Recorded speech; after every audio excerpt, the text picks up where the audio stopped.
Aquí tenemos las ecuaciones para el diseño del conmutador elevador boost. Podemos observar cómo se obtiene la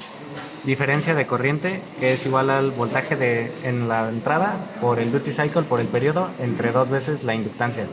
Se obtiene ya que al cerrar el circuito, cuando el interruptor está cerrado,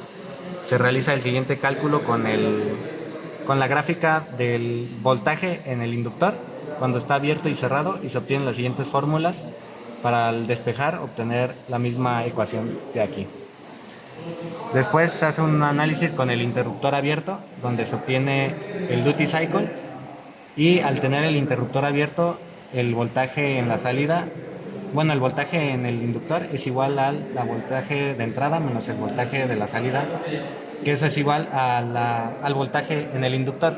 que se denomina por la siguiente derivada, que es el valor del inductor por la derivada de su corriente respecto al tiempo. Entonces realizamos los debidos despejes y obtenemos el valor de la diferencia en corriente del inductor. Después, al obtener este valor de la corriente, se puede deducir que como la corriente en la bobina no varía, se puede decir que la corriente en el circuito cerrado más la corriente en el circuito abierto es igual a 0. Se sustituyen las dos fórmulas previamente obtenidas y obtenemos que el voltaje de salida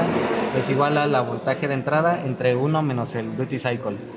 Y al despejar esta fórmula obtenemos que esta misma ecuación es la que se obtiene acá arriba.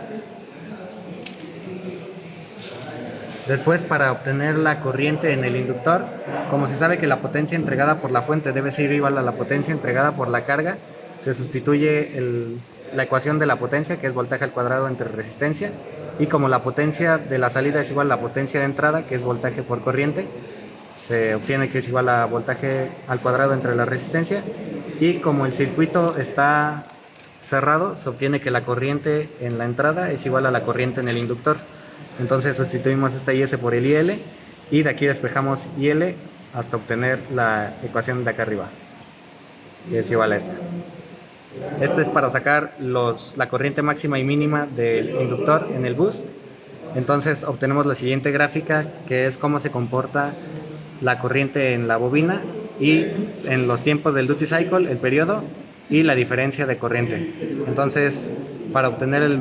la corriente máxima o mínima es la corriente nominal más el máximo o el mínimo, la diferencia entre dos. Y la corriente el valor mínimo del inductor se obtiene ya que la corriente de la bobina nunca debe ser menor a 0, por lo que el valor límite de la corriente es 0. Entonces, si sustituimos que el valor de la corriente mínima es igual a 0, de la ecuación que ya teníamos previamente, obtenemos que el inductor mínimo es igual a el duty cycle por 1 menos el duty al cuadrado entre resistencia por resistencia entre 2 veces la frecuencia. Y por último, para obtener el valor del capacitor, se tiene la siguiente ecuación para la bobina, que es el valor absoluto del rendimiento de carga, el cual es voltaje en la salida entre la resistencia por el duty cycle, y es igual a la capacitancia por el rizo de incremento de la tensión de rizado, que suele ser menor al 5%. Entonces, teniendo estos valores, despejamos el rizo y obtenemos el valor del capacitor, que es el